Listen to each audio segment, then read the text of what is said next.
Hey, let it adjust, let it adjust, let it adjust, let it adjust. Y'all can see my pretty face, you know, I'm beautiful.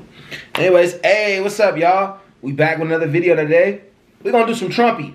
We're gonna go to Daddy T, Donald Trump, Daddy T, Daddy T, Daddy T, Daddy T. Some of y'all hate him, some of y'all like him, but hey, we're gonna react to him today. So they did an interview. Trump talks, incredible Oval Office, punches back against economic anxiety, pushes back against economic anxieties. All right, let's see. Earlier today, I sat down with President Trump in the Oval Office for an exclusive interview on his 100th day of his second term. It was a great opportunity to ask him some wide-ranging questions about the issues that most concern so many Americans. We talked about the economy and his tariffs. We talked about immigration and those deportations. And you can see here the White House has put up some posters that they say show some of the violent criminals that have so far... That is so petty. That is so petty. ...been deported. We talked about a lot more as well. That is so petty. That is so petty. This is the most pettiest president in history, man. The president's answers were provocative, at times combative, and always he was strong in his convictions about his policies. But before we get to the interview, we begin tonight with a look inside the Oval Office that Donald Trump has transformed. Hello, everybody. How are you? We're good. How are you, Mr. Trump? This is the Oval Office. This is the Resolute desk, which is really something very spectacular. There's nothing quite like it. And they give you a choice of about 7 different desks, but this is the one I chose. Ronald Reagan had it. FDR had it. A few people had it. But I found it to be the most beautiful. It is amazing. This is an amazing space, and amazing maybe architecturally wonderful, but amazing for what it represents. It represents the U.S., and if properly used, a lot of good things can happen. I see Ronald Reagan over there. Yeah, Ronald Reagan. Right to your left. Being in the Oval Office is very important. See Ronald Reagan here, and put him a little bit larger. It sort of seemed to fit very nicely. You have Democrats a little bit. You have Franklin Roosevelt. Franklin Roosevelt. So you look at that picture and people say, well, what's he doing up there? But look, he was a serious president, whether we like it or not. He was a 4-termer and went through a war. You have Lincoln, you have Washington, but you look over here, that's Monroe, the Monroe Doctrine. Why is he up there? I think the Monroe Doctrine was pretty important. You know, that was his claim to fame. Over here you have the original of Abraham Lincoln and George Washington, and of course you have the Declaration of Independence. What does it mean to you? Well, it means exactly what it says. It's a declaration. It's a declaration of unity and love and respect, and it means a lot, and it's something very special to our country. Lincoln's portrait up there. I'm not familiar with that one, but I think when I'm looking at that famous line in the second inaugural, with malice poured none, with charity poured all. Well, he was a great president. He went through a lot. And the Oval Office is always changing between presidents. And it changes, that says yeah, something. It does. What does this say about how you feel about the country and the office? Well, I think it says I love the country. I mean, I'm putting pictures of presidents up that have never been up, pictures that weren't largely used, and in many cases, great men, in this case men, but great men, great achievement. And your every detail, it seems. Yeah. This is your office. I'm a very detailed person. I'm a very clean person. I like cleanliness. I like to see the space be treated properly. I've added a lot to the space in terms of beautification, in terms of modernization. That's a gallery of presidents. It really is. It really is. So, and it's an honor to have you people with us. You people.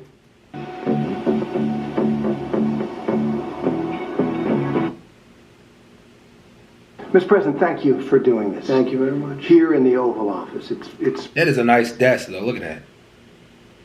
I got a desk right here too, but I like it. I like that desk. That desk is real nice. Special. 100 days into your second term. So, what's the one thing just one thing, that you think is the most significant thing you've done so far in these 100 days? Nothing. What has he done significantly? You know, Fox News, he's going after Fox News now for putting up the polls of his numbers dropping so low, right? But like, here's what's even crazier, right? I think he's working on doing something. I don't have nothing against Trump. I'm just saying what's going on. But everything he's done has been the exact opposite of what people have wanted to get done. Now people are just going like, well, maybe, and it's like, okay, whatever. But he's got the border under control. That's definitely something that we all wanted to get under control. He did that. But I want to see what he says. Well, I think maybe the border is the most significant because The border. I knew he was going to say the border. The border. our country was really going bad. They were allowing people to come in from prisons, as you know, and you've heard me say it, but you've heard a lot of people say it. Prisons, mental institutions, gang members, murderers. We had many murderers, 11,888, they think. Some murdered more than one person. So you had murderers coming in, you had everybody coming in, and not just South America, from all over the world. They were emptying their prisons into our country. And now it's totally closed down. And you've seen just yesterday they announced 99.9%. Nobody thought that could happen. And it happened quickly, very quickly. And I think that's very significant. But we're doing other things that are very significant. Results will take a little bit longer because it's one of those, you know, it's complicated. It's many years of trading abuse. We've been abused by other countries for years and years. They laughed at us. They thought we were stupid people, and we're fixing it. And I think that's going to be very, very important. But I have a lot of ground to cover. yeah, I would really say that the border is so important. You know, And we'll get there. Immigration is huge, Yeah. and we're going to get there. But I want to start with the economy, the number one issue for so many people, just about everybody. Yeah. It's one of the main reasons that you're back in this. It's the only reason he's back in office is because of the economy. One of the only reasons. I think like a significant amount of people wouldn't have voted on him had they have known what he was going to do with the economy now. But they did know. They just didn't know it was going to have this quick of a negative effect. This office, and now we have this trade war with China that Moody's and other analysts say is going to cost American families thousands of more dollars per year. And there is a lot of concern out there. People are worried. Even some people who voted for you saying, I didn't sign up for this. So how do you answer those concerns? well, they did sign up for it, actually, and this is what I campaigned on. I said that we've been abused by other countries at levels that nobody's ever seen before. We were losing $3 to $5 billion a day on trade. We were losing $1.5 trillion to $2 trillion a year. Not sustainable. They were taking advantage of us like they've never. I could have left it that way. The math don't math. He said we were losing. Hold on, let me go back. At levels that nobody's ever seen before.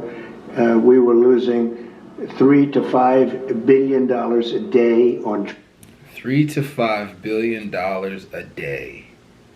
3 times 30.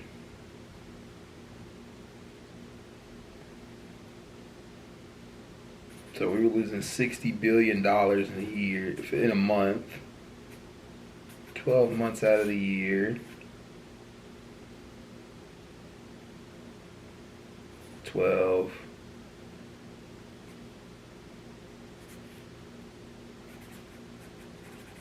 $700 billion. $720 billion a year. So, okay. trade. We were losing $1.5 trillion to $2 trillion a year. Not sustainable. They were taking advantage of us like they've never. I could have left it that way. And okay, the math is okay. It is kinda because it's seven. If we were losing $3 to $5 billion, we were losing between 720 billion a year. Between that and probably if you add the 5, then it'd be like what 900 billion or something around there. So we were losing close to 1 trillion to 2 trillion maybe a year. 720 we would count in the billion the whole year. So it's according to his numbers. at some point, there would have been an implosion like nobody's ever seen. But I said, no, we have to fix it. I've wanted to do this for many years. You know, I had the best economy during my first term. We had a tremendous economy, tremendous success.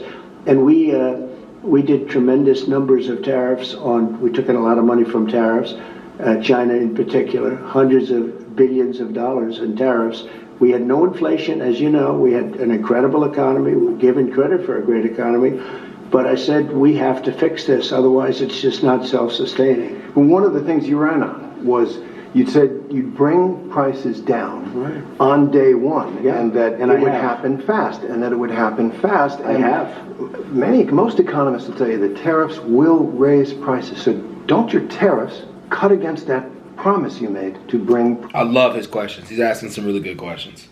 prices down? No, because I had massive tariffs on China, if you remember, in my first term, and we had essentially no inflation, like around 1% inflation, which is like a perfect number. And then when Biden took over, it went through the roof. It went to probably the worst inflation we've ever had. I mean, we had an inflation nightmare. Now, if you look at what's happening now, we're only there for 100 days, as you say, and in 100 days, we took over. We had bad inflation for 4 years, for 2 years of, especially 2 years of his administration. I would say record-setting like we've never seen. They say 48 years, the worst in 48 years. I say it was much worse than that. Yeah. Right. So now if you look at what's happened, energy is down. Gasoline hit $1.98 in a few states during the last couple of days. I want to know what he's done to do that, though. He can't say tariffs have done that, because tariffs just raise prices. I think that what Biden had put in place is what's causing him to be where he is right now. And the more he tinkles and messes with the economy, the more people are going to start noticing like the differences that he's making compared to Biden. You can't say that you came in and just changed things like that. That's not how economics works. It's what happens 2 to 3 years prior in the economy. So whatever Biden was putting in place is putting into effect now, which he's trying to take credit for. But I think it's funny because the more you put tariffs on, the more prices go up, the more countries start slipping away, the more things get a lot harder for Americans. They're going to start realizing who's the problem. Seriously. It was $3.50 and $4 and $4.50. But gasoline is way down. When I took over, you remember the big thing with eggs. They hit me the first week. Eggs, like it was my fault. I said, I didn't cause this problem. This problem was caused by Biden. What's the problem with eggs? And they said, they've doubled. And, well, eggs are down 87% since I got involved. A lot of that is... Nobody talked about egg prices besides them. They brought up the egg prices. That's the weird thing. Like, nobody in the country is going, eggs.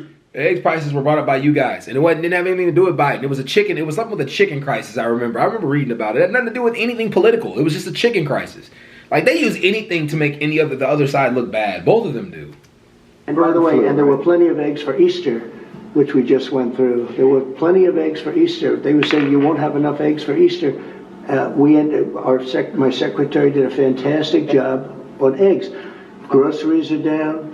Everything's down. Okay. Interest rates are the same. Interest rates should be down, but we have a Federal Reserve that wants to be stubborn. They want to be cute. We'll get to that.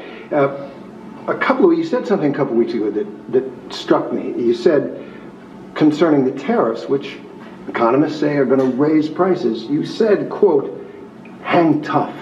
Yeah. It won't be easy. You said that to the American people. Is that what Americans should expect? Some hard times? I've said that during my campaign. Look, we won a campaign by a lot. We won all 7 swing states. We won the popular vote by a lot. You know, we had a tremendous campaign. I said all of these things during my campaign. I said, you're going to have a transition period. We've been ripped off by every country all over the world. They're laughing at us. They thought we were stupid people, and we were.